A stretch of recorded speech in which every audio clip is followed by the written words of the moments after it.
కానీ ఈ రకంగా అనేకమైన సమస్యలు ఇవన్నీ తెలుసుకుంటూ మాట్లాడుకుంటూ పోతుంటే నాకు ఒక చిన్న సంఘటన ఎదురైంది. చిన్న సంఘటన ఇక్కడ ఉన్న వాళ్ళకి చాలా మంది తెలిసే ఉంటుంది. ఏంటంటే ఇక్కడ 17వ వార్డు ఉంటుంది.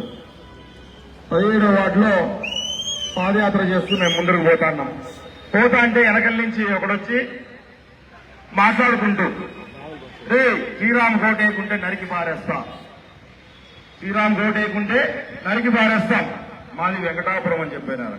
ఒక విషయాన్ని గుర్తుపెట్టుకోవాలా, 1960 నుంచి కూడా కమ్యూనిస్టు పార్టీల్లో ఎనిగి మునిగి దేశ రాజకీయాలకు సైతం అర్థం చేసుకోగలిగిన ప్రాంతం వెంకటాపురం. ఆ విషయాన్ని గుర్తుపెట్టుకోవాలా.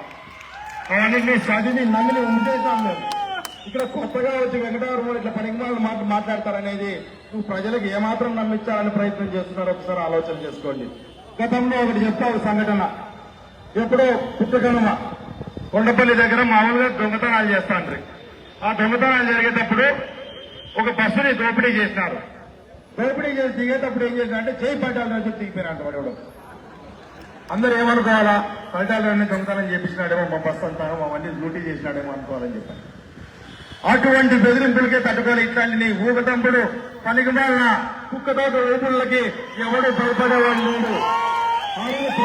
ప్రజలు ముందుకొచ్చి అన్న ఈ రకంగా మాట్లాడుతున్నారు, ఇన్ని పబ్లిక్ లో చెడు చేయాలని చూస్తున్నారు, దయచేసి గమనించుకోండి అని చెప్పిన గొప్ప వ్యక్తులు ధర్మారం వాసులు అనే విషయాన్ని కూడా మరొకసారి మీకు అందరికీ తెలియజేస్తున్నా. ఈరోజు బెదిరిస్తేనో లేకుంటే ఏదో నరుకుతామంటేనో ఓట్లు పడతాయనే విషయం నన్ను అంటాడు. ఆయన ఎమ్మెల్యే ఏమంటాడు, ఈరోజు నరుకుతాం పొడుస్తామంటే కాదు, ఏదన్నా సరే బాధ్యతగా ఓట్లు అడుక్కోవాలి భయంగా అని చెప్పి నాకేదో ఇదో చెప్తాను. పెద్దోడు కదా వినాల మనం కూడా.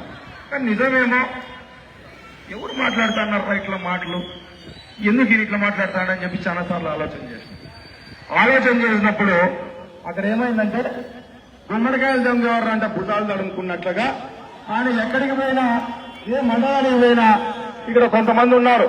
గుటకాయ వ్యాపారము, ఇసుక దందాలు, ఏంది బియ్యం వ్యాపారము, పాలింతలను చంపుతారు, ఆడోళ్ళని బెదిరిస్తారు.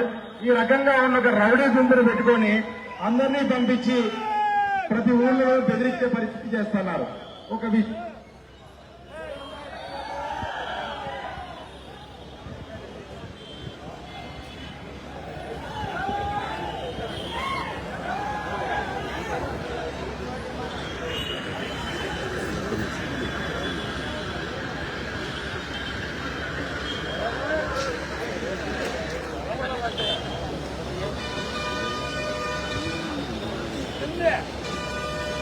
హలో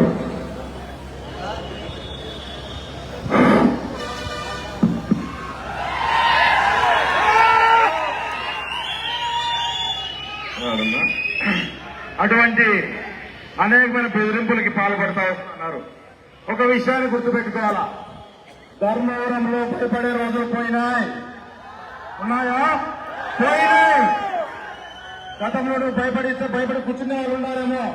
ఈరోజు ధర్మంలో భయపడిస్తే అవసరమైతే వాళ్ళ గుండెల్లో ధైర్యం అవుతాము, చేతుల్లో అవసరమైతే ఆయుధంగా మారి ఈ అరాజకాన్ని కాలరాసే రోజులు దగ్గరలో ఉన్నాయి. కాబట్టి ఆ భయాన్ని భయపెట్టాలి అనే విషయాన్ని మీరు దయచేసి మానుకోండి. ఈరోజు ఒకటే విషయం చెప్తున్నా, మీరు చాలా చోట్ల నువ్వు క్లోజ్ మీటింగ్ లో మాట్లాడతావంట, అండగా వేసుకోవాలన్నా జెండా కట్టుకోవాలన్నా భయపడాలనే పరిస్థితి. ఈరోజు ఒకటే విషయం చెప్తున్నా, అదే సీన్ రివర్స్ అవుతుంది. ఈ కండవాన్ని జెండాని చూస్తే మిగతా వాళ్ళంతా భయపడిపోయే పరిస్థితి ఖచ్చితంగా రేపు పొద్దున ఉంది. ఇదే కండవా మెల్లకి వేసుకొని బ్యానర్లు ఎగరేసుకొని తిరిగే రోజులు ధర్మారంలో పక్కనే ఉన్నాయనే విషయాన్ని కూడా నేను దయచేసి తెలియజేస్తున్నా. చాలా ప్రశాంతంగా ధర్మవరాన్ని ముందుకు తీసుకెళ్లాలనుకుంటున్నాం. ధర్మవరంలో ఉన్న ముందు గతంలో ఏ రకంగా అయితే పరిటాల రవీంద్ర గారు ధర్మవరం కోసం ప్రాణాలు అర్పించడానికి కూడా సిద్ధమై ముందుకు నడిపాడు ధర్మవరాన్ని, ఆ రకంగా ధర్మవరంలో ఇదే శాంతి నెలకొల్పడానికి పరిటాల శ్రీరామ్ కూడా అదే స్థాయిలో నడిచి ఖచ్చితంగా ధర్మవరంలో శాంతి కమిటీలు చేయడానికి కూడా సిద్ధంగా ఉన్నాడనే విషయాన్ని దయచేసి ప్రతి ఒక్కరికి తెలియజేస్తూ